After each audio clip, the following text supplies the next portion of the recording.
So there I was on a quiet Saturday morning along the interstate not too far from the center of Bristol, Tennessee, with my co-worker setting up traffic equipment for a series of road repairs we had to do on a rural stretch just off exit 4A. I'm Alara Miles, 29 years old, working as a field tech, handling all the camera installations and monitoring systems for road safety. My job usually doesn't involve much danger, but there's something I've always liked about being outdoors, watching highways move beneath the sky, reading people from their vehicles as they pass by. I like to imagine the lives they're living, their routines, the stories behind the coffee cups and the pants they're wearing. It keeps me sane when my work feels repetitive. Today, however, was not going to be one of those quiet mornings. We had been on site for nearly half an hour laying out the reflective cones and signs and wrapping up the final setup of a new camera bracket. I was just collecting tools and scanning the road up and down as I always did when something caught my attention. Not like an alarm bell or a sudden crash, but something slow and growing, a deep annoyance creeping up the back of my neck like heat through asphalt. A sleek black Mercedes SUV pulled out of the exit curve and immediately swerved toward me as I stood by the cones on the shoulder. I wasn't in the road, I was beside it, and I watched the car twist into a narrow arc bending toward me before veering sharply away at the last second. He accelerated past me with a smirk on his face visible even through the sun glare of his windshield. Then he raised a hand from the steering wheel like he had done something clever instead of trying to knock me off my feet. I stared after the car, completely stunned at first, and then the anger started. Slow but sharp. It's not like I hadn't dealt with reckless drivers before. I've had people flip me off, throw drinks out the window at me while I worked, or just scream something unintelligible as they passed by. But this was different. He came at me knowing exactly what he was doing, relishing it. I didn't see him again that day, though, and I managed to push the incident out of my head because we had another half dozen sites to hit. But as luck or maybe fate would have it, I saw his car again 5 minutes later. We packed up for the next job, and my coworker asked if I was okay. The voice in my soul was screaming, but my mouth just said I got sprayed by a van driver on the bend last week, didn't I? He nodded, not suspecting a thing, but his eyes held a question he never asked. I knew what I was about to do was not exactly professional, but that car had rolled into a parking lot right behind us. That god-awful slick black Mercedes. It sat directly at the edge of the lot, half in front of a department store and half almost sticking across the line of an already full handicapped space. I quickly grabbed two small utility monitors and a portable camera mount from the back of our truck like they were just tools I needed for documentation later. My coworker didn't think much of it. He was used to me being just a little off the grid or going the extra mile for our reports when no one else would. But what I was really doing was watching that car, getting details, scanning every inch of it. When he left the store 10 minutes later, he looked even more smug this time, stepping into that Mercedes like he was royalty. I made a note of the car's plate, confirmed the make and model for future reference, and watched him disappear into the Virginia side of the interstate. We did our next 3 stops in silence, except for the usual updates between us. But I was thinking about that moment when his laughing face shot past me up on the highway. I was thinking about how easily the world rolled by our shoulders, how little people respected us trying to keep them safe. And I was thinking about what I could do that wouldn't get me fired, that wouldn't leave criminal records, and would still slice a few inches into his day. The idea started small like a pebble in a stream, but it built momentum. I knew how the camera gear worked, how we set up bespoke poles, how ad hoc recordings could be triggered with a few switches. I began formulating, maybe not a plan exactly, but the bones of something that could come together well enough. We had a few weeks off the highway stretch after that first encounter, but it stayed in my head like music in a dream. Then on one early Tuesday morning, I got a dispatch call telling me we had to go back to exit 4A. There had been a report of sliding vehicles in fog, and the DOT wanted the sensors checked. I told my team lead I'd take points since I was already near that zone handling inventory. I wasn't lying about being near. I'd taken some camera rounds earlier that week near the gravel shoulder, and the drizzle didn't surprise me at all. I was more surprised when the same Mercedes pulled up within 20 minutes of us being on site. He was driving like he always did, hands loose on the wheel, one foot casually tapping to music only he could hear. He didn't say anything when we were roadside, just looked at me, recognizing me, and gave a quick wink like what he did that day was some kind of private joke. Some kind of gamer flex, that was it. I told my coworker again I was going to grab some readings from the nearby embankment camera, but he knew better. I had a bag with a compact jib wheel, a multi-tool, and around 8 high-tension cable binders I'd picked from the storage cabinet. Not quite malicious enough for sabotage, but certainly not no action. I walked around the bend until I found where he usually parked when getting coffee or supplies off the roadside stop. It was a half-inched grassy patch with no defined parking, but he always turned like he was doing something special, parking, crookedly claiming more space than he needed.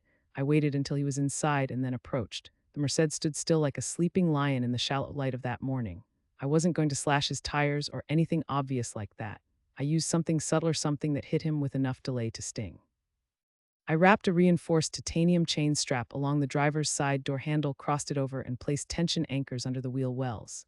Not tight enough to lock him in, but enough so that if he just walked up, opened the door without checking, it was going to launch the chain into the air, yanking his entry wide. I didn't use one, I used three, one for each door, front passenger and both rear. Then I used the pole mount I had left in my kit to install a small repeater cam discreetly near the bushes. I told myself it was just for strong data tracking, but I knew exactly what I was doing. Watching this man struggle against his own prideful nature was going to be the triple shot of espresso to my ragged Monday morning soul. I didn't wait to collect the cam feed that day. The car was still sealed in its little tangle, and I had nothing but satisfaction in my chest as I rounded back into work. He returned the next morning slightly later than usual and definitely hangrier. I watched the cam footage the next day when I had time on the log check, and trust me, I've never seen a man so confused in his own arrogance. He yanked the driver's door open like usual, and his step immediately halted as the chain snapped into the air. He backed off, saw what was happening, then squinted around the camera, which happened to be looking directly at his expression even though he didn't notice it. I made the playback full screen. He thought for a second. He buzzed around the car, checking all sides. He pulled each handle over and over again, his face growing redder by the second. He even attempted to yank contrast out of a nearby bench until he realized that the carts were zip-tied at an angle that made release difficult without tools. Then he stood there with one hand on the hip, one slick lock of hair peeling off his forehead. At this point, I realized what a gift this man had given me. An ego too large to take failure seriously. That vulnerability that only people with no empathy could ever allow themselves. I posted the video internally when pulling together a report on motion tracking anomalies. It got passed around naturally because traffic checks were happening often on this stretch. And because we were supposed to document incidents that job site videos caught. The photos weren't obvious at first, just trees and cars at a distance. But when the full unedited file came through, everyone watching caught his panic hefting around trying to move his chain Mercedes. The video even included the moment he finally found the wire entry point where our makeshift wrap began and started tugging it, looking like he was throwing tantrums like a toddler learning not to cry in public. One coworker messaged me, "Good God, he actually looks like he wants to file a lawsuit with nature." The chuckles in the office that day weren't directed at me. For once, it was delicious joy fed from someone else's mistake. And even better was knowing that he probably never figured out who did it. I made sure all the tools used were checked, cleared, and disposed of in anonymous returns. This wasn't the end, though, not by a long shot. His Mercedes became more regular on that strip after that. He probably thought he had faced down the mystery and returned victorious. Truth was, I had only started. Next time I installed a small pulse sensor beneath his favorite grassy parkout after seeing it twice. I watched him shift seats, cross his legs, adjust the rearview mirror, and drive off like usual. But if the temperature dropped, or if pressure sensors read in a lateral drift like someone just tried to yank their wheel right, it would activate the tire locking feature just long enough to hear the crunch almost feel like it was crushing more than his hubcaps. He performed my prank routine a few days in a row, trying the doors, yanking at the handle, pulling a cart from another distance to disentangle himself. He didn't catch a pattern. That was what I knew about men like him. He was living in a dream where consequences always jumped away like he commanded it.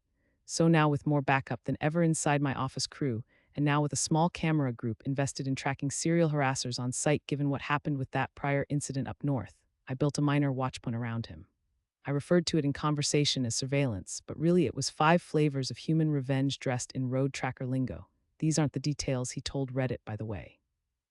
And mine, I created a pattern chart, tracked his travel rhythms, and used that to plan beyond his punishable reach, because that Mercedes started to appear here, down by exit 4A or 3C each week, sometimes sporadically, but enough for a tracker to notice.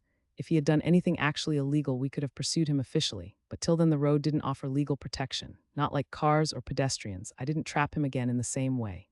Nope, I kept myself ahead. And when the next phase of funding came from DOT infrastructure renewal, he thought he'd be forever mystery-free. But we just installed bullet cams, no longer for installations, but for traffic anomaly resolution. Red flags shot up for him in the first week after we mounted them. He didn't look cheerful anymore. He kept checking shoulders and side mirrors far more than I'd ever seen. He was right to be nervous. Every time the cam equipment turned and read motion from him, unhooking cones or pulling signs off highway bend, I clipped it and filed it like debrief footage. Every slip up his arrogance gave, I turned into a log. He was making a playlist of clips most people never survive recognition on. I still used hobby-level cuts, nothing that could be registered as traps, but enough to nick him on pride terms. Then came the day I found the car dead parked on the outer loop again, but with a new plate. He probably thought we hadn't traced him yet, or maybe he just thought some unknown tech couldn't track a vehicle across plates. Little did he know our records by now were filled with references to the growth of erratic driver behavior captured by roadside sensors.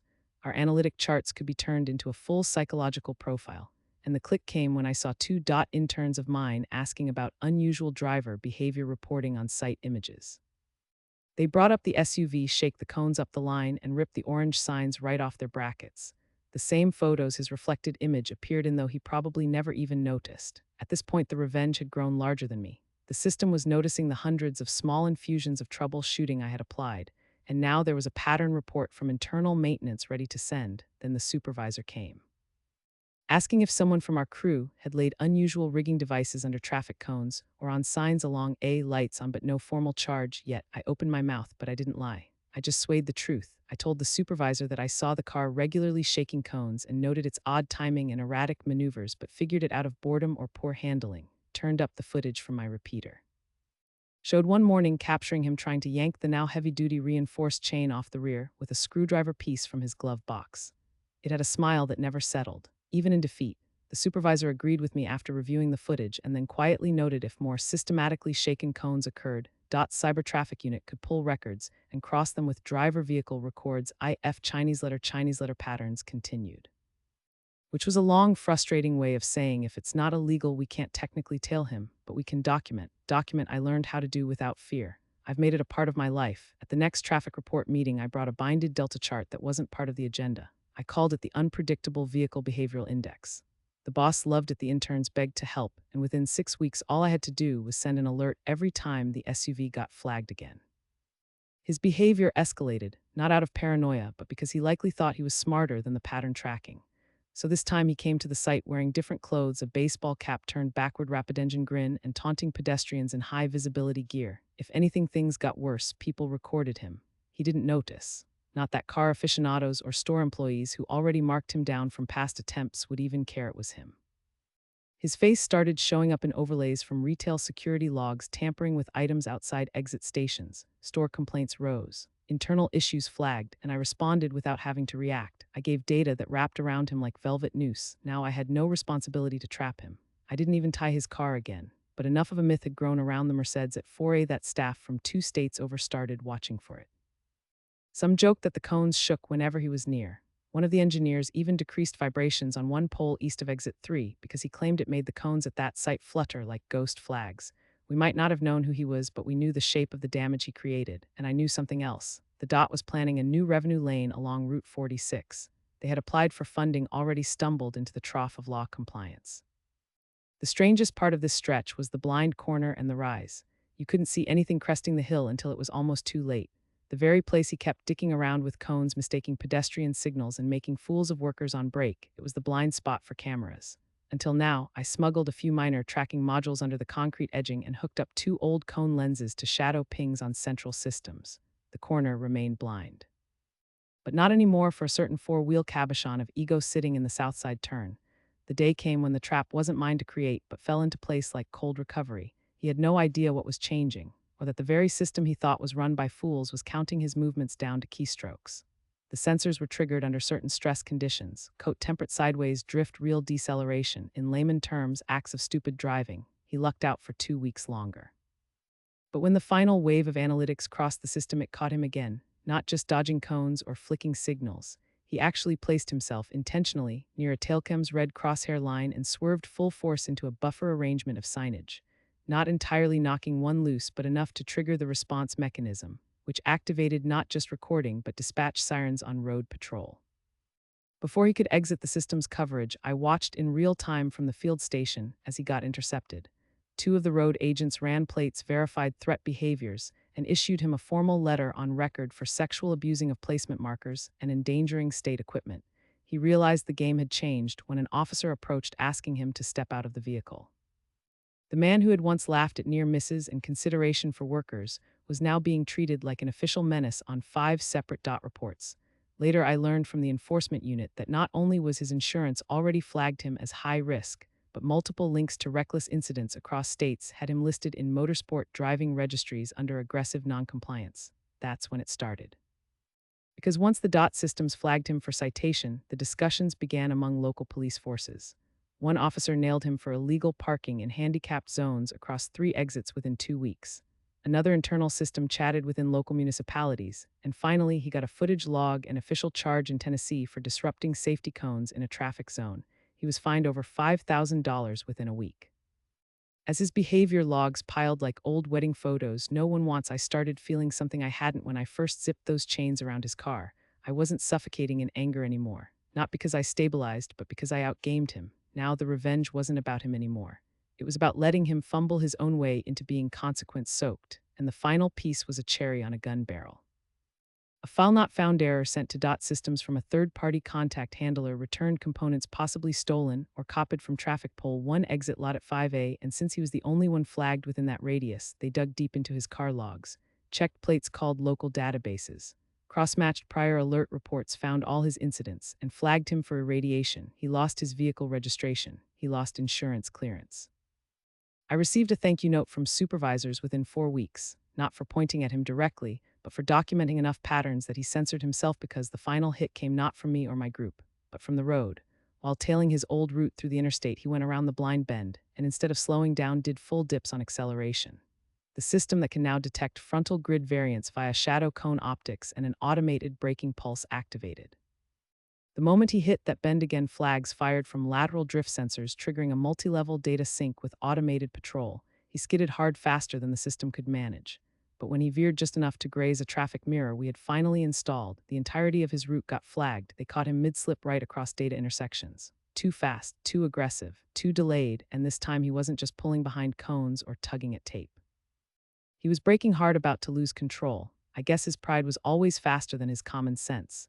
The logs after the incident were stunning. The camera caught him removing cable tangles near exit 4A just 2 hours before. Someone had seen him nudging a cone with his rear wheel while zeroing in on toll cameras from the air. He got caught again trying to brute force the recoil. But now the system didn't just let him disappear. We tracked him from 4 stations over, traced his footage, compiled evidence across 3 major traffic disruptions, and when the final civil fine hit him along with a suspension, he filed a lawsuit. Routine but cocky one. Said the behavior recognition system was sexist tech and biased toward larger vehicles, as if that made any sort of defendable point. But funny thing, the truth did make it through. That he disrupted private roadway content triggered deployment features, which were under DOT federal agreement, and officially recorded him as citizen risk factor for digital infrastructure. I watched from the console when it was flagged and accepted into his now growing reel of ego-related incidents. He sued and lost everything. DOT didn't even make him pay the full suite of penalties. The fine alone bare outweighed the assets in the lawsuit, and guess what? He hadn't even bid far enough to contest. The absurd comedy came with secondary consequences. He was identified on another platform searching for flights to Europe when British transports marked him for illegal cone tampering at cross-country zones, recorded off of DOT translation log sync. 2 years prior, I was just an IT tech woman in orange cat eyes and heavy boots collecting cones with dignity. Today I was a quietly promoted analyst, a figure the crew kept on alert, because of my patient's carefulness and ability to affect rogue patterns without ever calling them defects. At the same time, he was banned from more than a dozen cities, parking in nations he likely dreamed of visiting. His insurance permanently lapsed, and I checked a week after DOT filed final charges. He was driving a minivan. I had been determined to crack just one layer of pride, but now the system did all the rest. I didn't need to see him scream into the dark as he opened his car door to chains loaded with my zippers. I didn't need to track every single downstream laugh from crew in every station post, because the road told the story, and now Alara was its voice. Every morning before I leave for work, I check my encrypted alert zone. I used to look for his Mercedes, I've stopped looking. But sometimes I see a black van slowing down on the bend, and something inside me lets go, because this time it stops. Checks signals, taps the mirror, and I know. He's learned my name and still can't say it, BR, and just when I thought that was the end and I had acquired peace in watching him falter, someone from within my team threw me a small anomaly report. Not heavy, just a curved chat built from mapping and loop surveillance. It showed that 10 days after his last run, he had returned, different color SUV, richer chrome, but same driver. The plate was registered under a new LLC he filed 3 months prior. He had tried a reboot, nope. I added new watch zones, rerouted motion sensors, and fed one traffic system with another pendant cam design that could pivot alongside elevation cliffs like the Edge Ravine Road on exit 8CI. Let the car sit for 3 full mornings before moving in. Now my tools were smarter, thinner, far more cerebral. I had created a digital friction Slowly rerouted laps waiting endlessly for trigger response while quietly embedding headway lures that slowed acceleration channels and launched spikes under his speed bursts.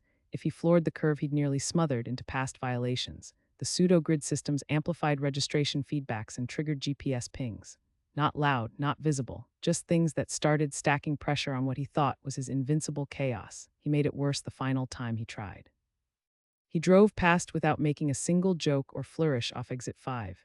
But then he launched a cone off-site under light controller wind simulation, not strong enough to flip sign, but just enough contact. His signal pated a routine tag, and within 72 hours his new lease top-up had vanished, the LLC now under DOT suspension review. Somehow we could prove he was using fake visuals trying to pass secondary licensing and even hooking his car into DOT imaging without triggering legal deviation checks. You don't do that even once. So District Legal flagged it as trespass to cones and escalated it formal synopsis. I didn't even leave a remark on the final report. Let someone else fill the pages. Let someone else spend 5 minutes redacting his name, but I sent out just one thing. I uploaded a clip. 10 seconds pure from the internal watchpoint I had set up, cut for headquarters use only. In it, he stood at the edge of the tinted Australian-style cone field while attempting to sabotage the central marker one early Monday after dawn. The sun was low behind him, but the colors of the cone stripe reflected front. The shadows danced, but the angle showed everything. There he was, man who had invoked my rage thrown into documentation, spread across 10 pages of red action report. I wrote one short acknowledgement across the top. This is not a mistake in the system. This is a pattern in the soul, pulled out the rest of the emotional artillery, and fired the detachment like a cleanse-level sky. Yes, I spent months creating symphonies of his regrets. Yes, I encoded his arrogance into rejection reports. Yes, I fed him into accountability one zip tie at a time. But in the end, the best revenge didn't come with a shovel or chains or anonymous cuss words scrawled on a parking ticket. It came from something I'm proud of. He was finished not by retaliation, but by evidence, by truth, by the road finally reflecting him back. And Alara Miles' woman who once collected cones on a cold highway with disappointment sharp in her bones now stood 10 feet higher in her own strength and watched his car cool its windows under suspended liveness. The whole system was wide awake, and it hated men like him more than one could ever tell.